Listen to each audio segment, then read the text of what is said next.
ರಾಜನ ಒಳಗೆ ಕರೆದು ಆಕಿ ನೀರು ತುಂಬಿಟ್ಲು. ಏನು ಗಂಡ ಉಂಡು ಬಿಟ್ಟಿದ್ನಲ್ಲ, ಅರ್ಧ ರೊಟ್ಟಿ ತಿಂದಿದ್ದ, ಅರ್ಧ ಅನ್ನ ಉಂಡಿದ್ದ, ಎಲ್ಲ ಕಲಸಾಡಿ ಏನು ಉಂಡು ಬಿಟ್ಟಿದ್ನಲ್ಲ ತಾಟ, ಆ ರಾಜನ ಮುಂದೆ ತಂದಿಟ್ಲಕ್ಕಿ. ಧರ್ಮಿಷ್ಠ ಹೆಣ್ಣು ಮಗಳು ರಾಜನ ಮುಂದೆ ತಂದಿಟ್ಲು. ಅವಾಗ ರಾಜ ಅಂದ್ರೆ, ನಾ ದೊಡ್ಡ ರಾಜ, ನನ್ನ ಆಸ್ಥಾನದಲ್ಲಿ ಇಷ್ಟೆಲ್ಲ ಪ್ರಜೆಗಳಿಗೆ ನಾನು ಅನ್ನ ಹಾಕ್ತೀನಿ, ದಿನನಿತ್ಯದಲ್ಲಿ ನಾ ಹಣ್ಣು ಎಲ್ಲ ಕೆರ್ಬಿದ್ದ ಮಣುಕ ಗೋಡಂಬ ಇಂಥವೆಲ್ಲ ತಿಂತೇನಿ, ನಿನ್ನ ಗಂಡ ಉಂಡ ಬಿಟ್ಟಿದ ಎಂದಲ ನಾ ತಿನ್ಲೇನ ಅಂದ.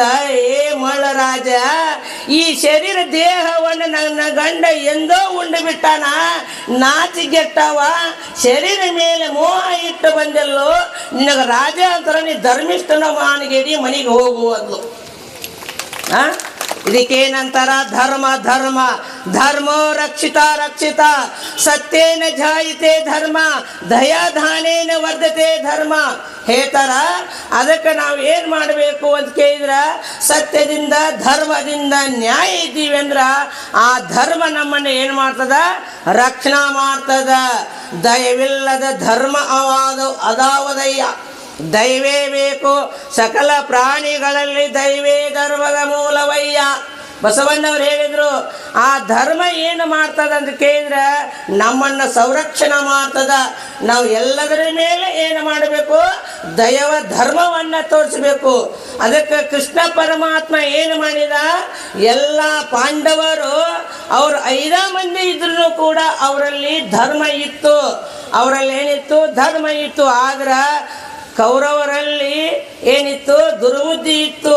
ಯಾಕ? ತಂದೆ ತಾಯಿ ಕೊಟ್ಟಿದ್ದ ಸಂಸ್ಕಾರ ಕೌರವೊಳಗೆ ಇತ್ತು. ಅದಕ್ಕೆ ನಾವು ಏನು ಮಾಡಬೇಕು ಅಂತ ಕೇಳಿದ್ರೆ, ಮಕ್ಕಳಿಗೆ ಧರ್ಮದಿಂದ ಕರುಣೆವಿರಲಿ ಜೀವರೋಳು ನೀತಿ ವಿಧನಾಗುವಂದ್ರು ನಿಜಗುಣರು. ಕರುಣಾವಂತರಾಗಬೇಕಾಗಿತ್ತಂದ್ರೆ ಎಲ್ಲದರ ಮೇಲೆ ನಾವು ಕರುಣವನ್ನು ತೋರಿಸ್ಬೇಕು. ಆ ದಯಾ ಧರ್ಮವನ್ನು ನಾವು ಏನು ಮಾಡಬೇಕು ಅಂತ ಕೇಳಿದ್ರೆ, ಹುಟ್ಟಿ ಬರಾಕ ಹುಲ್ಲವೀದಲ್ಲ ಮಾನವ ಶರೀರವನ್ನು ಕೆಡಿಸಗೋಲಾರದೆ ನಾವು ಏನು ಮಾಡಬೇಕು? ಎಡಬಿಡದೆ ಧರ್ಮದಾಗಿದ್ದು ಅಂಥ ದಯಾ ಧರ್ಮವನ್ನು ತೋರಿಸಿದ್ದೀವಿ ಅಂದರೆ ಯಾಕೆ? ಜಗದ್ಗುರು ಶ್ರದ್ಧಾನಂದಪ್ಪ ಅವರು ಅಂಥ ಮಾರ್ಗವನ್ನು ನಮ್ಗೆ ತೋರಿಸಿಕೊಟ್ಟಾರ.